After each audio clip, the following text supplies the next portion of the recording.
श्री शिवाय नमस्तुभ्यम। दोस्तों, आप सभी लोग जानते हैं कि 30 अगस्त 2023 को है रक्षाबंधन का पवित्र त्यौहार। साथ ही में है दोस्तों पूर्णिमा तिथि, उसके साथ में है दोस्तों यहाँ पर ये सावन अधिक मास के महीने का आखिरी दिन। इसीलिए दोस्तों इस दिन की महत्वता बहुत ज़्यादा बढ़ जाती है। इसीलिए आज की इस वीडियो में हम आप लोगों को इस दिन किए जाने वाले वो विशेष उपाय बताएंगे जिनसे आपकी ज़िंदगी बदल सकती है। जिसमें से जो सबसे बड़ा उपाय है वो रक्षाबंधन का ही है, राखी का ही है, जो कि शिव जी के लिए राखी बांधने वाला है। ठीक है, तो इस वीडियो को आप पूरा ज़रूर देखिएगा, ध्यान से सुनिएगा, क्योंकि इस वीडियो में आपको बहुत ज़रूरी जानकारी भी साथ में हम रक्षाबंधन के बारे में देने वाले हैं। ठीक है, तो सबसे पहली चीज़, आपको सबसे पहला और सबसे बड़ा कौन सा उपाय करना चाहिए भगवान शिव जी के लिए राखी बांधने वाला है ना। तो राखी वाला कौन सा वो उपाय है जो कि आपको करना चाहिए, जिसके संकेत पंडित जी ने खुद अपनी कथा में यहाँ पर दिए हैं, है ना। सबसे पहली बात दोस्तों, ये बात आप सभी लोग जानते हैं कि 30 अगस्त को जो है हम पूरे दिन मतलब राखी नहीं बांध सकते हैं। पंडित जी ने जो है कथा में ये बात कही है कि आप लोग रक्षाबंधन पूरे मन और पूरे भाव से 30 अगस्त को ही रात्रि को 9:01 के बाद या 9 बज के बाद कभी भी आप लोग मना सकते हैं। ठीक है, 9:01 के बाद रात्रि में कभी भी आप लोग भगवान भोलेनाथ के नाम लेकर जो है रक्षाबंधन का त्यौहार मना सकते हैं। पर उसके साथ में दोस्तों पंडित जी ने ये बात भी कही है कि पूरे दिन आप रक्षाबंधन जैसा ही समझे। रक्षाबंधन के दिन जैसे ही आप लोग उस दिन मिठाइयाँ खाएँ, गुलाब जामुन खाएँ, खुशियाँ मनाएँ, सब कुछ करें। बस जो राखी जो बांधने का समय रहेगा वो रात्रि में 9 बजे के बाद राखी बांधे भगवान भोलेनाथ का नाम लेते हुए, है ना। सबसे पहली चीज़ यहाँ पर आती है कि सबसे पहली जो आपकी राखी है ना वो भगवान को बांधनी चाहिए, है ना। अब कौन कौन से भगवान को बांधनी चाहिए? सबसे पहली चीज़, आपकी पहली राखी लड्डू गोपाल को बांधनी चाहिए आपको, है ना। और भगवान शिव जी को भी आपको राखी बांधनी चाहिए। अब इसका सबसे बड़ा कारण क्या है? पंडित जी ने अपनी कथा में अभी कहा है कि राखी किसको बांधी जाती है? जो आपकी रक्षा करता है ना। तो भगवान शिव जी, भगवान कृष्ण जी, हमारे सभी भगवान जो है क्या करते हैं, वो हमारी रक्षा ही तो करते हैं ना। तो क्यों हमें उन्हें राखी क्यों नहीं बांधनी चाहिए? इसीलिए दोस्तों आपका सबसे पहली जो राखी आपके लिए जाएगी, मतलब आपकी जो जाएगी, वो भगवान के लिए ही जानी चाहिए। लड्डू गोपाल को आप राखी बांधना, भगवान शिव जी को भी आप राखी समर्पित करना है। ऐसा नहीं है कि भाई आप भगवान शिव जी को राखी समर्पित नहीं कर सकते हो, है ना।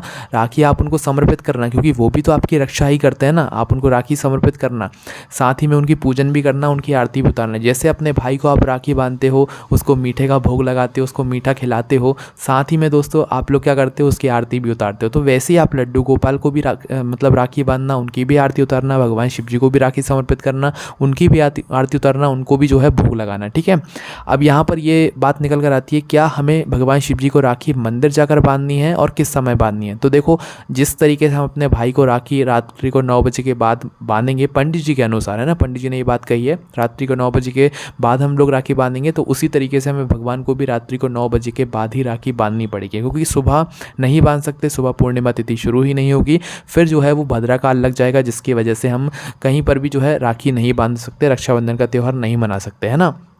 पर आप लोग रक्षाबंधन के त्यौहार के दिन पूरे दिन खा ज़रूर सकते हो, जो आप चाहो वो खा सकते हो, रक्षाबंधन का त्यौहार मना सकते हो। बस राखी आपको रात्रि में 9 बजे के बाद बांधनी है ना। तो भगवान शिव जी को भी आपकी एक राखी जानी चाहिए ना। अब मंदिर तो उस समय बंद हो जाएंगे, जो आपके घर में शिवलिंग विराजित होगा आप उसको ही राखी समर्पित करना, अपने घर के लड्डू गोपाल को भी राखी ज़रूर बांधना, है ना। तो ये सबसे पहला उपाय था जो कि राखी बांधने वाला था। उसके बाद में दोस्तों अब बात करते हैं इस दिन के सबसे बड़े और विशेष उपायों के बारे में। दोस्तों इस दिन आप लोगों को पीले कनेर के फूल वाला उपाय ज़रूर करना है। उसका सबसे बड़ा कारण ये है कि इस दिन है पूर्णिमा तिथि। पूर्णिमा तिथि होने के बाद साथ में सावन अधिक मास के महीने का आखिरी दिन है। तो ये पीले कनेर के फूल वाला उपाय ज़रूर आप लोग करना। कैसे करोगे? अपने घर से वही 2 लोटा जल लेकर जाना है, और 2 लोटा जल वैसे भी लेकर जाना है। उसका कारण ये है कि इस दिन सावन अधिक मास के महीने का आखिरी दिन है, तो भाई बहुत ही विशेष और महत्वपूर्ण दिन है। 2 लोटा जल या 2 पात्रों में जल अपने घर से आपको लेकर निकलना है। साथ ही में पीला कनेर का फूल भी लेकर निकलना है। पहुँचना है भगवान शिव जी के मंदिर में प्रातःकाल सुबह का। यह हम आपको उपाय बता रहे हैं, जितना जल्दी उपाय कर सको वो आप कर लेना, है ना। करना क्या है, शिव जी की चौखट पर जैसे ही पहुंच जाओ, तो शिव जी की चौखट पर पहुंचते से ही आपके दोनों हाथों में एक एक पात्र आ जाना चाहिए, मतलब दोनों हाथों में एक एक पात्र जल का होना चाहिए। ठीक है, उसके बाद आप शिव जी के मंदिर के अंदर प्रवेश करो। शिव जी की शिवलिंग के पास में पहुंचकर दोनों पात्रों को शिव जी के ऊपर एक दूसरे के आमने सामने करके शिव जी पर समर्पित कर दो, एक धारा से एक साथ समर्पित कर दो। उसके बाद में आप जो अपने साथ एक पीला कनेर का फूल लेकर आए हो ना, इसको समर्पित करो। देखो, शिव जी की शिवलिंग के ऊपर अगर आप लोग पीला कनेर का फूल समर्पित कर रहे हो, तो इसका जो खिला हुआ भाग होगा, पीला कनेर का जो फूल होगा, उसका एक खिला हुआ भाग होगा आगे का, उस खिले हुए भाग को आपको शिवलिंग के ऊपर जब आप लोग रखोगे तो उसका खिला हुआ भाग आगे की तरफ होना चाहिए, जलाधारी की तरफ होना चाहिए। ठीक है, इस तरीके से आपको यह फूल शिवलिंग के ऊपर समर्पित करना है। वैसे 2 स्थान है इस फूल को शिवलिंग के ऊपर समर्पित करने के, पहला तो शिवलिंग के ऊपर ही है और दूसरा है माता अशोक सुंदरी का स्थान जो कि जलाधारी के बिल्कुल बीचों बीच होता है। तो अगर आप इस कनेर के फूल को जलाधारी के ऊपर समर्पित कर रहे हैं, माता अशोक सुंदरी वाले स्थान पर समर्पित कर रहे हैं, तो इसका खिला हुआ भाग भगवान शिव जी की शिवलिंग की तरफ होना चाहिए। समझ गए आप लोग? इस तरीके से आपको इस कनेर के फूल को आपको चढ़ाना है। देखो, एक लेकर आया तो शिवलिंग पर चढ़ा दो, 2 लेकर आया तो शिवलिंग और जलाधारी दोनों पर चढ़ा दो, है ना, जिस तरीके से हमने आपको बताया वैसे। और 2 से ज़्यादा लेकर आया तो पूरी शिवलिंग का श्रृंगार कर दो आप कनेर के फूलों से, भगवान शिव बहुत आपसे ज़्यादा प्रसन्न होंगे। ठीक है, उसके बाद में दोस्तों पूर्णिमा तिथि है, तो पूर्णिमा तिथि के दिन चावल का विशेष महत्व होता है। तो दोस्तों अगर हो सके तो इस दिन आप लोग 108 चावल के दाने का उपाय ज़रूर करना। हम जानते हैं आपने ये उपाय सोमवार के दिन भी किया होगा, उससे पहले भी किया होगा, पर पूर्णिमा के दिन जो चावल का महत्व होता है वो बहुत बड़ा होता है। और इस दिन आप जो है पूजन की थाली में भी चावल का उपयोग करते हैं, तो उसका बहुत बड़ा कारण होता है। ठीक है, तो सबसे पहली चीज़ 108 चावल के दाने आपको अपने घर से गिनकर लेकर जाने हैं। इस उपाय में आप 108 बेलपत्र मत लेना, 108 यहाँ पर हरी मूंग के दाने मत लेना। ठीक है, इसमें चावल के दाने ही लेना, क्योंकि पूर्णिमा तिथि के दिन चावल का विशेष महत्व होता है। तो आपको लेना है 108 पूरे चावल के दाने, और टूटे हुए नहीं होने चाहिए, एक भी दाना टूटा हुआ नहीं होना चाहिए। बढ़िया गिन के अच्छे से साबुत सेगे 108 चावल के दाने आप छांट कर लेकर जाना भगवान शिव जी के मंदिर में। चाहो तो सुबह भी जा सकते हो, चाहो तो शाम को भी जा सकते हो। ठीक है, बस करना ये है कि आपको भगवान शिव जी के मंदिर आपको पहुंचना है, अपनी पूजन अर्चना भगवान शिव जी के दर्शन वगैरह सब कर लो, उसके बाद में बैठो भगवान शिव जी के पास में। देखो, अब इन 108 चावल के दानों को चढ़ाने का 2 तरीके हैं। पहला तो ये है कि भाई आप एक साथ शिव जी पर जाओ और ये 108 चावल के दाने चढ़ा दो, श्री शिवाय नमस्तुभ्यम एक बार बोलते हुए। दूसरा तरीका ये है कि आप इन 108 चावल के दानों को एक एक करके श्री शिवाय नमस्तुभ्यम बोलकर चढ़ाओ।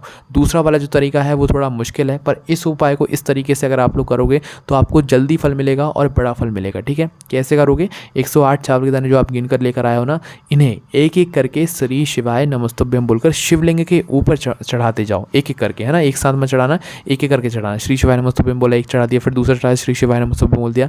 इसी तरीके से पूरे चावल के दाने आपको भगवान शिव जी की शिवलिंग के ऊपर श्री शिवाय नमस्तुभ्यम बोलकर चढ़ाना है। बस अगर आपकी कोई मनोकामना है तो उस स्थान पर आखिरी वाला जो 108वां चावल का दाना होगा ना, उसको जब आप चढ़ाओ, श्री शिवाय नमस्तुभ्यम बोल दो, उसके बाद आप अपनी मनोकामना चाहो तो भगवान शिव जी से आप बोल सकते हो। ठीक है, उसके बाद में दोस्तों पूर्णिमा तिथि है, रक्षाबंधन का दिन है, बहुत ही पवित्र दिन है। तो इस दिन आप अपने घर में लक्ष्मी प्राप्ति का भी एक बहुत बड़ा और विशेष उपाय कर सकते हो। ठीक है, इस उपाय को आपको करना होगा प्रातःकाल सुबह सुबह, है ना। ये उपाय लक्ष्मी प्राप्ति का है। इस उपाय में आपको ज़रूरत होगी, आवश्यकता होगी सफ़ेद फूलों की, जो भगवान शिव जी पर समर्पित होते हो। अब सफ़ेद फूल कौन से होंगे? जो भगवान शिव जी पर चढ़ते हो वो वाले सफ़ेद फूल, है ना। तो आप जो है सफ़ेद फूल की मतलब कहीं से लेकर आ जाओ सफ़ेद फूल, मात्र एक ही सफ़ेद फूल लगेगा, एक से ज़्यादा भी हो गए तो भी चलेंगे, कोई दिक्कत नहीं है। ठीक है, पर एक सफ़ेद फूल तो काम में आएगा ही आएगा। एक सफ़ेद फूल और एक लोटा जल आपको लेकर जाना है भगवान शिव जी के मंदिर में। करना क्या है? एक सफ़ेद फूल पहले आपको चढ़ाना है भगवान शिव जी की शिवलिंग के ऊपर, है ना। शिवलिंग के ऊपर एक फूल समर्पित करने के बाद फिर आपको इसी सफ़ेद फूल के ऊपर शिवलिंग के ऊपर धीरे धीरे एक धारा से जल समर्पित करना है, श्री शिवाय नमस्तुभ्यम को बोलते हुए। ठीक है, अब इससे होगा ये कि जब आप सफ़ेद फूल को समर्पित करने के बाद भगवान शिव जी पर एक लोटा जल चढ़ाओगे श्री शिवाय नमस्तुभ्यम बोलकर, तो इससे आपके घर में धन की वृद्धि होगी, पैसों की कभी भी कमी नहीं आएगी। वो भी जब आप इस उपाय को पूर्णिमा तिथि के दिन करेंगे तो इसका जो फल है वो आपको बहुत जल्दी और बहुत बड़ा होकर मिलेगा। ठीक है, चलिए दोस्तों बात करते हैं अगले उपाय के बारे में, जो कि आपको इस पूर्णिमा तिथि रक्षाबंधन के दिन करना है। तो दोस्तों आपने सुना होगा पंडित जी ने जो है बेलपत्री पर शहद लगाने वाला उपाय बताया है। तो आप लोग शायद ये समझते हैं कि वो बेलपत्री पर शहद लगाने वाला जो उपाय है ये सिर्फ बच्चों के लिए है और उसी समय करना है जब आपके पेपर आने वाले हो, पर ऐसा नहीं है। यह जो बेलपत्री पर शहद लगाने वाला उपाय है ये आप अपनी मनोकामना भी के लिए भी कर सकते हो, जब आपकी कोई ऐसी मनोकामना हो जो कि लंबे समय से पूर्ण नहीं हो रही और आप बहुत ज़्यादा उस मनोकामना के लिए परेशान हो रहे हो, या आपका कोई काम रुक गया हो, अटक गया हो, तो उस स्थान पर भी आपको यह वाला उपाय करना चाहिए। करना क्या रहता है इसमें? मात्र एक बेलपत्री आपको लेना होता है। ठीक है, उस एक बेलपत्री की जो बीच वाली सबसे बड़ी पत्ती होती है, उस बीच वाली सबसे बड़ी पत्ती पर आपको लगाना है थोड़ा सा शहद। पूजन वाला शहद आता है उसको लेना, थोड़ा सा बीच वाली बड़ी पत्ती पर लगाना और पूरे में फेर लेना, है ना।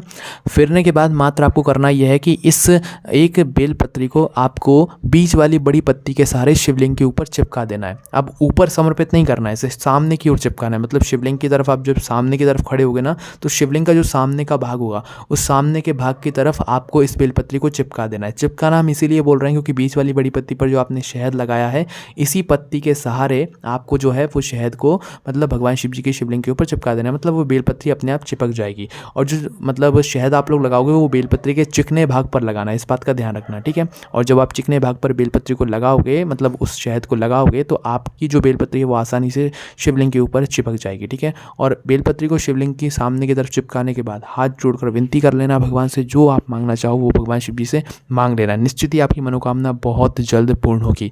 दोस्तों यहाँ पर हम आपको बता दें कि ये दिन बुधवार का है और इस दिन अगर आप भगवान शिव जी पर दूर्वा भी समर्पित करते हैं, क्योंकि पूर्णिमा तिथि भी है, बुधवार का दिन भी है और रक्षाबंधन का त्यौहार भी है, तो अगर आप लोग इस दिन भगवान शिव जी की शिवलिंग के ऊपर या जो शिवलिंग के ऊपर गणेश जी वाला स्थान होता है उस स्थान पर अगर आप लोग दूर्वा भी समर्पित करते हो ना, तो कोई दिक्कत नहीं है, बहुत अच्छा आशीर्वाद आपको भगवान का प्राप्त होगा। दूर्वा समर्पित करके जल समर्पित कर सकते हो, या गणेश जी वाले स्थान पर मात्र दूर्वा समर्पित कर सकते हो। गणेश जी वाला जो स्थान होता है वो जटाधारी के ऊपर राइट भाग में होता है, ठीक है।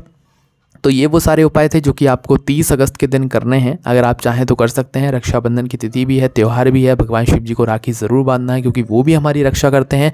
बांधना नहीं हो तो भाई मात्र समर्पित आपको ज़रूर करना है। भगवानों की राखी एक अलग आती है, ऐसा नहीं कि आप बिल्कुल ऐसी ट्रेंडिंग वाली राखी लेकर चले जाओ। भगवानों की राखी अलग आती है, वो वाली राखी आपको लड्डू गोपाल, भगवान शिव जी को, राम जी को, जितने आपके घर में भगवान जी विराजित हो सबको बांधनी है, ठीक है। और अगर मंदिर जाने का मौका मिल जाए भाई शुभ मुहूर्त में, तो आप उस समय पर जो है मतलब उस समय मंदिर जाकर भी भगवान शिव जी को राखी समर्पित कर सकते हैं, ठीक है। पर पहली राखी आपको लड्डू गोपाल को ही बांधनी होगी। भगवान सब एक है, भगवान को अलग अलग समझने की कोशिश मत करना, ठीक है।